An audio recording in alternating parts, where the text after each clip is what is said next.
Nostalgic movie review from Nerdy Married Man. Well, hello there, everybody. Welcome to the show. We are New and Nostalgic Movie Reviews. Yes.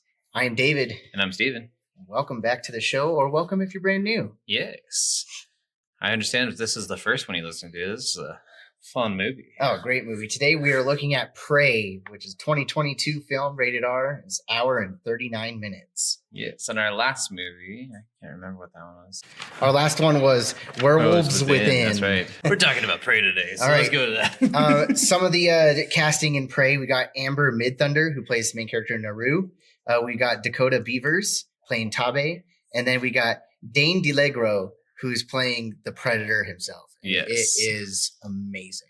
Yes, this is a very, very good reboot, remake style kind of movie that I was not expecting, especially since the last couple Predator movies have been really bad and really critically bashed. I think it's a prequel to the first one, right? Yeah. Because it takes place before it's a few hundred years beforehand. Yeah, 1719. 1719, that's right. So let's just go over the synopsis. Yeah, that word. Naru, a skilled warrior of the Comanche Nation, fights to protect her tribe against one of the first highly evolved predators to land on Earth. Bum, bum, bum, bum. So it's both very similar to the original, but also very different. Yes.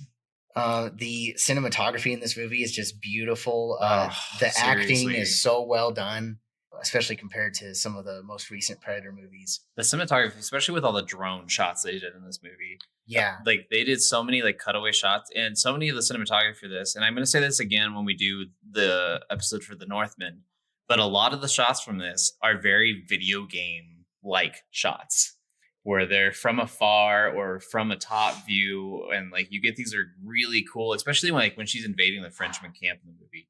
You get this really cool behind the shoulder look.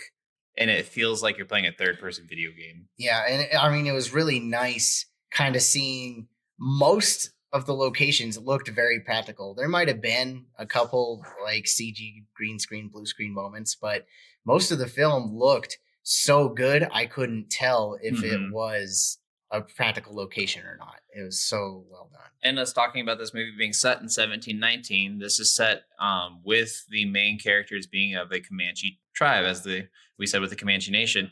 And a lot of the producers and a lot of people who were involved were of the Comanche Nation. And they actually verified almost everything, the looks of everything, and the costumes, the makeup, the words they used. There's even, fun fact, there's even a Comanche version of this movie where it's Comanche dubbed over with English subtitles. And I almost want to watch it that way. Yeah, I definitely kind of want to check that out to see what it's like. But I mean, it's just all done. It's nice seeing, apparently Dane, who played the Predator, did all of his own stunts with motion capture. And he didn't use a stunt double because he really wanted to do it himself and learn it. And apparently he's only like 6'9", which is really tall, but apparently that is still shorter by like 5 or 6 inches compared to the original guy that played the Predator in the first movie. Yeah. But he just did so well. Well, and he still had a commanding presence, especially with the cast and stuff in this one. And this is supposed to be one of the first Predators, so it makes sense that this one might be a little smaller. It doesn't have as much of the technology that you've seen in some of the other later Predator movies. They really stripped this back, and I think that really helped the movie. Oh, it was really nice. Yeah, the tools are like an older style tech, but I also loved it how the Predator, being of the older technology, it also seemed more beast-like. And I mean, the first half of the movie when he's doing his kills, he's almost using his hands or claws the whole time. He doesn't start using his tools until about halfway through, and it's kind of cool seeing where the tools came from when you think about how they evolved in the original movie. Oh yeah, for sure. It's really, this movie stripped back a lot. And I actually really enjoyed that they actually did this in English. Yeah. Because I feel like they would have lost a lot of the audience if they made people read. Because there's still a big thing in today's time where a lot of people do not want to read subtitles. Mm-hmm. For some reason, subtitled movies still have a hard time getting the credit they deserve. Yeah. And so them doing this in English made it was really smart for them to do it. So, and one thing I really, I kind of teeter on, like I love, I come to the Predator movies for like the violence and the kills too, because it's fun seeing how creative the Predator can be. And a lot of the stuff is very creative. And one things I kind of didn't like as much are a lot of the violence and kills. It cuts away at the last moment, or it has it like blurred out, like almost a background. So you don't really see all of the visceral damage. But at the same time, it works really well because of the sound design makes it sound so devastating. Yeah. And I mean, it's really well done, but personally, I would have liked to see a lot more of the gore. Yeah, this was a little bit laid back as far as the gore levels of it, but to the same extent, like there was still a good amount of deaths, a good amount of gore in it. And there was some pretty like gnarly scenes, especially like when she's like pulling mind parts out of one of the Frenchman's legs and like helping tie tourniquet everything off. And there's some like scenes like that, or some limbs being chopped off that you're like, oh wow, I was not expecting that. And there's a lot more of the more of the gore is with the animals, I felt like, than the actual humans. Yeah. Especially with like skinning the bison and the snake. And the snake was cool. Apparently, the snake was meant to resemble kind of like the Predator. There's the scene with the rattlesnake. It looks like it's looking right at the Predator, and that's because they can see while the Predator is invisible. Because they also have like a thermal Rattler radiation. has its pits, and then on its head, it allows them to sense the heat and track their prey, so it could like see the thermal radiation signature coming from the Predator. So I mean, really cool, like how they do that. And I won't go too much more into spoilers until a little bit later, but I guess how did this movie make you feel, and what would you rate it? This movie made me feel just extraordinary. Like this movie is just, I was not expecting this movie to be as good as it was. I had hopes for this movie. This is the first Predator movie I actually watched over the last three of them. I didn't watch Predators. I didn't watch The Predator. I saw the trailers and immediately said nope. I saw this trailer and I was like, I want to go into this. And as soon as we got done watching this, and even throughout the entire movie, I was enthralled the entire time. This movie is very smart. It's a very well done women empowerment movie. This is probably one of my favorite depictions of women empowerment, and one of my favorite depictions of using intelligence over strength. Yeah. And it's just incredible how well they used their hunting skills that the Comanche tribe had to take on this Predator. And for me, I think this movie is a must buy.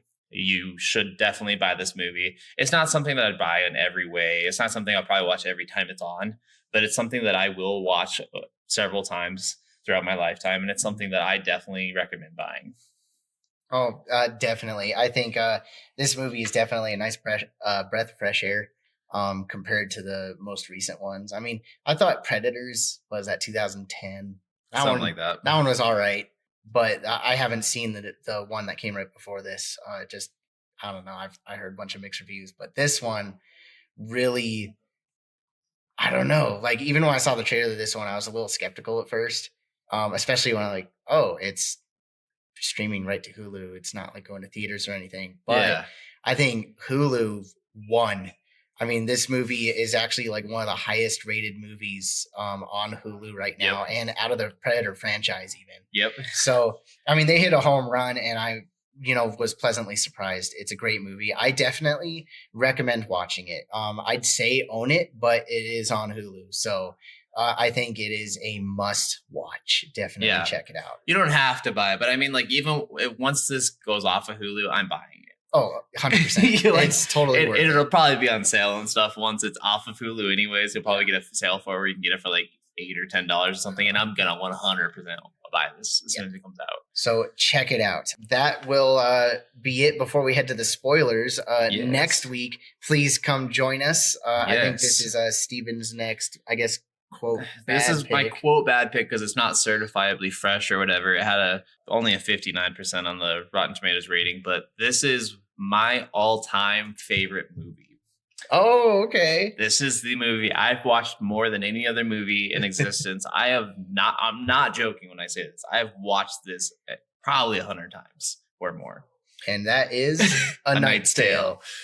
Come join us next week for that. It's a fantastic film. Got Heath Ledger in it. Please check it out. It is available on Netflix. Yes. If you don't have it. But with that, we are moving on to the spoilers. All right. First thing I'm going to talk about. I really didn't have many issues with the movie at all. I didn't either. I think I only had 5 notes in this movie. There were a couple moments where they purposely said some of the quotes from the original movie, which isn't necessarily a downfall, but the way they kind of wink at the audience, we said the quote, they said, if it bleeds, we can kill it, or it can be killed. Well, and there's a moment where she says, do it, and it's the same thing. Do it! Yeah. Do it now! But, so, the quotes didn't bother me necessarily, but at the same time, it's I think they were there just for the fan service. Same with the flintlock pistol that appears at the end of Predator 2 is in this movie. So this movie is almost an origin of where that pistol came from. Well, which, it's a cool nod to it, but at the same time, it's I think it's funny how sometimes you'll say having Freddy's glove in Evil Dead is a touching nod, and it's really cool to see that. But then having the flintlock pistol from the other movie is not a touching nod. Well, in Evil Dead, the glove was kind of in the background as a little winky Easter egg. Yeah. This one, it's kind of shoved in your face. Nostalgia Look, bait. It's the pistol. It's in from the other movie. But I also to that same extent, I'm who even notices that besides diehard Predator fans? No. Well, I have to be devil's advocate every once in a while. No, I know. Well, like I said, it's not necessarily a downfall. It just kind of was in your face about it. But and as far as nostalgia bait in movies, this one doesn't have much besides some of those subtle nods, some of the dialogue choices and some of the small, the pistol. Oh, and there's well the skull that he was wearing was from a monster in the 3rd or 4th Predator movie. It was from Predators. Oh yeah. It was one of the river beasts. Yeah. It was a river ghost. Yeah. Skull. A couple of the only downfalls before I get into highlights.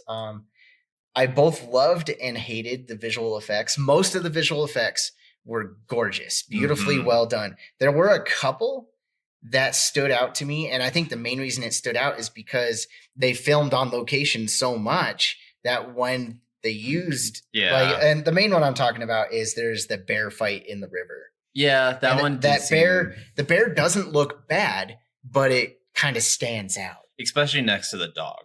Because they have a live dog right there, Yeah. and then they have the CGI bear, which again looks great, but it just stood out because you're it's not really there. Which I forgot what kind of dog that was, but that actually was a dog that was true to the times. Carolina dog? Yeah, it's a Carolina dog, which is a rare breed of wild dog that followed the first humans across the Bering Strait. And they actually wanted the dog to be really accurate. And so the Carolina dog that they used is actually a direct descendant of those dogs that they used in that time. And they said that the dog was sweet. It was a hot mess, but sweet in her own way. Aww. The dog was a little hard to work with sometimes, but the dog was perfect in the movie, honestly. I loved the dog in this movie. And then the only other downfall I have is the Predator didn't seem to understand its own tools, mainly one tool. It has the laser sight, and instead of using a plasma cannon that's shoulder mounted, it has this rifle that shoots spikes, like spike lances or something. Yeah. And wherever that laser is pointing, the spike lances are going to hit no matter what. Yeah. So there's a point in the movie where Naru sets up the laser pointed at him because it falls off the gun, and then he decides to shoot it, and then it spins around and hits him in the face. So it's like he didn't understand his own tools, but he's trained for it. I just feel like that was a little... With not having much background into the Predators themselves, it could be very much a new tool for them that they just are trying out. But to the same extent, it never gives any other information to us. So I can sit here and I can create a story that makes it make sense. But David's completely right. And I did see that as a kind of a downfall for this. Well, the only way it could make sense is if you tie this movie in with the first Alien versus Predator. It does make it seem like when the Predators come, they are just meant to be hunting, and then they find the tools along the way, and it looks like they don't even know what those tools are. They find it, and they're like, oh, cool, this is a new weapon. Mm-hmm. But that's also in Alien versus Predator, whereas this is... I mean, the they're all technically in the same universe, but I don't know. it was still weird for me that it's like, oh, you really didn't understand that the spike was going to spin around and hit you. Yeah. For me, a couple of the downfalls that I had was when a couple of her tribe members find her when she's been trying to hunt him on her own, and they get attacked, and several of them are getting brutally murdered.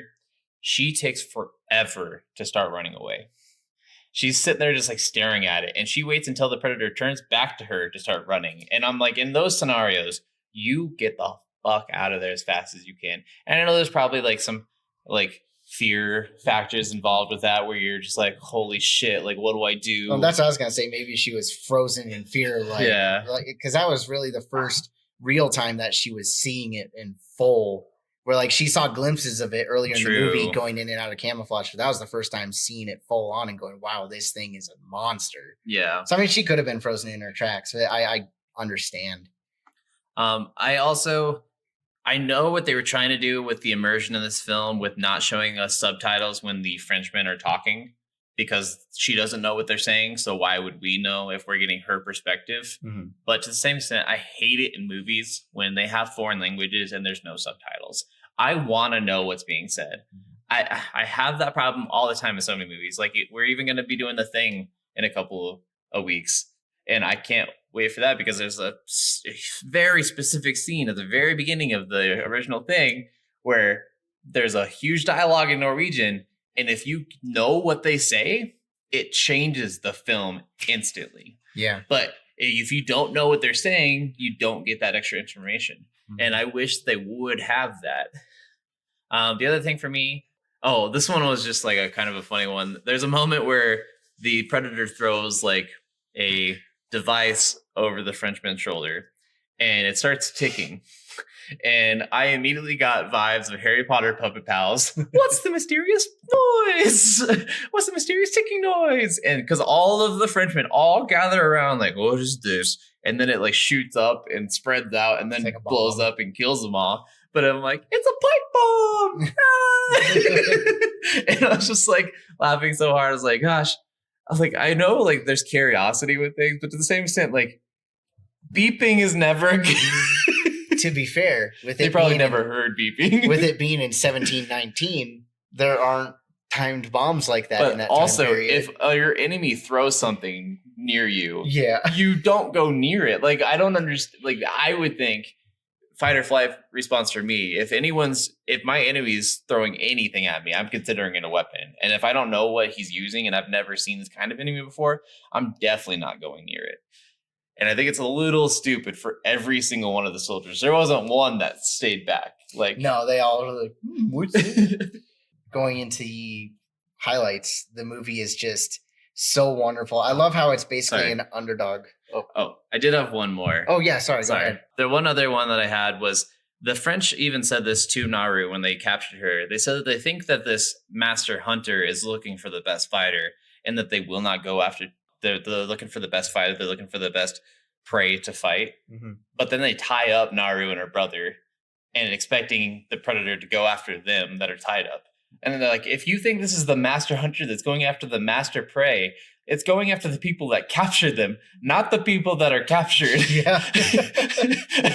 And that was one of the things I was like, that's a little dumb on their part. But yeah, sorry for interrupting. Oh yeah, it was dumb on their part, but I think it was really cool to do that. It was incredible. I mean, Naru noticed that and was like, hey, just don't worry about it. It's not going to come after us. Doesn't see us as a threat.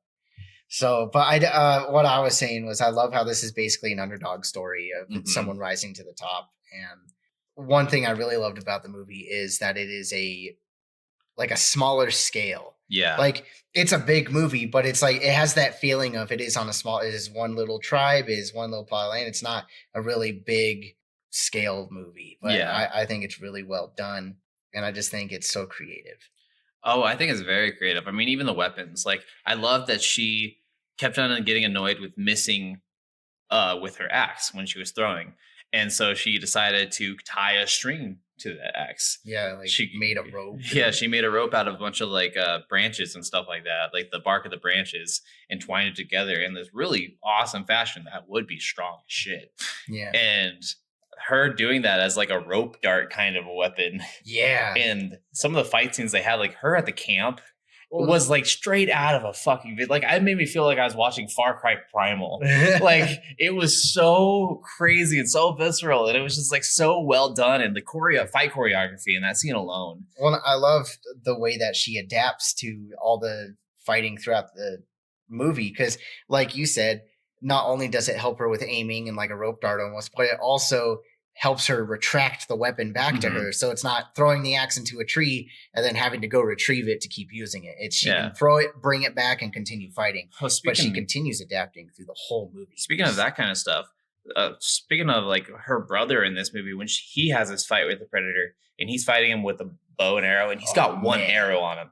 He shoots him with the arrow. He runs up, grabs the arrow, dodges an attack, shoots him again, grabs the arrow, dodges him, shoots him again. Like, I'm sitting here, and like, there's even that fight I was talking about at the camp with her.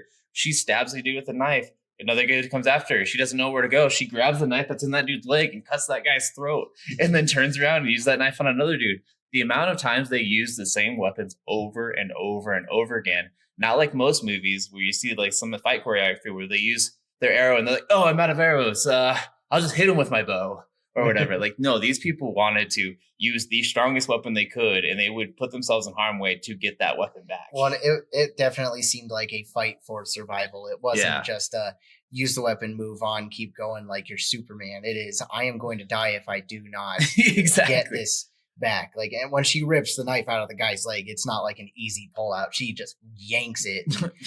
I mean, it's just so well done. Her brains in this, her being able to use all of her hunting skills that she has with all of her crafting elements in the movie, all the medicinal scenes in this movie, with all of her knowledge that she got from the medicine women in the tribe, and then using her hunting gear and like them even crafting like the gurney to carry that guy, and like showing them actually crafting that, and them getting like the wax off the trees for longer lit torches. Like, so many of these small intricate details that really made this seem more real. Well, with the little details, I love that every time you see Naru preparing for a fight or after a fight, she's cleaning herself up and doing something. It shows a dual perspective of, it shows her doing something, preparing, and then it shows the Predator also adapting and updating his weapons and preparing. Or when she's wounded, she's putting the medicine on her wounds, and then it cuts to the Predator putting medicine on his wounds. He's like cauterizing his wounds. So it's kind of cool seeing the duality between the two characters growing almost together to top the other. It's just, I just can't explain. And like, one of the greatest scenes for me in this, it comes pretty early on in the movie. It's when the Predator is like come down. He's first like in front of that snake, and you see the mice eating the ant, and then you see the snake eating the mouse, and then you see the Predator kill the snake. And it's this whole food chain kind of predator prey circle thing that you get taught in schools and stuff, that was just like, it was all in one scene, and it did it so well. And I was not expecting that to be as like cool as it was. And I really just, so much of this, like the character in this, I have to say, Naru was one of the smartest movie characters I have seen in cinema, period. Just straight up, period.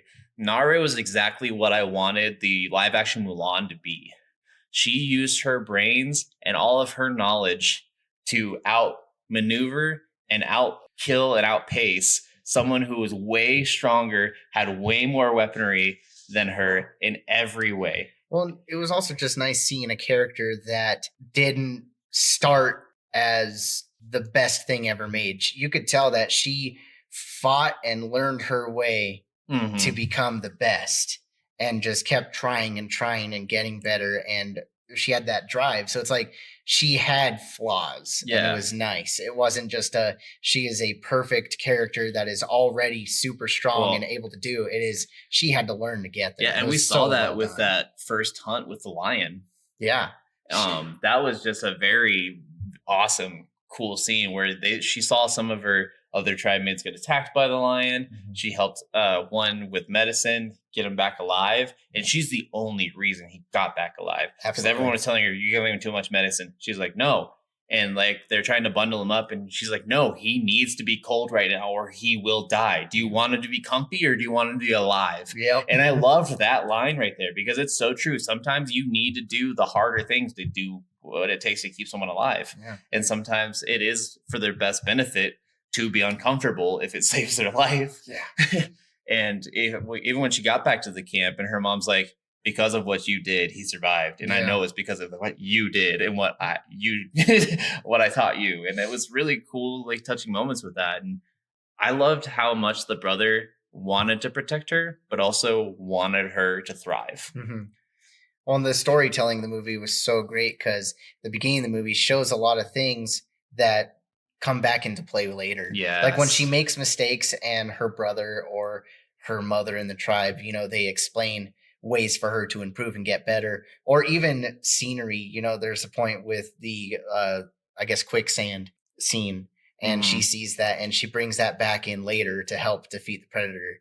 And it's just really cool seeing that tie-in. Well, even the thing that her brother said to her when she was going to fight the lion, tell him that you're making your stand and they're going to not make it any further than this, or whatever that line was. Mm-hmm. And she says it to the predator right before she kills him. Yeah. And I was like, whoa, yeah, get him.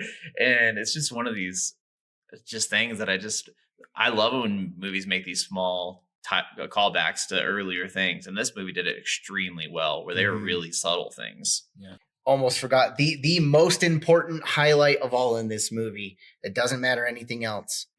The dog does not die. Yes, that's true. So that's the best part of the movie. So if you're worried about the dog, he is the goodest boy and he survives and does a very good job.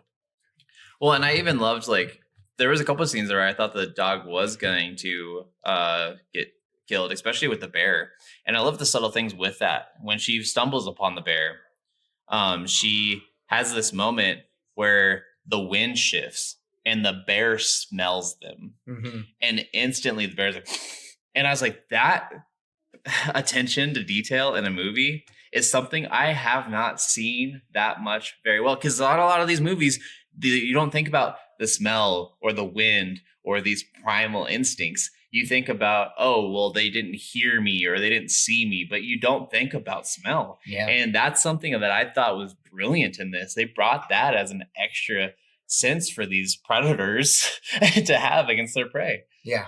And like the dog, even knowing what to do if she can't get her bow tie. So the dog starts barking at the bear and runs off in the opposite direction. So she can distract. Yeah. And I was like, that's so cool. Like, it was so amazing. Like, I haven't seen a dog this epic since John Wick 3.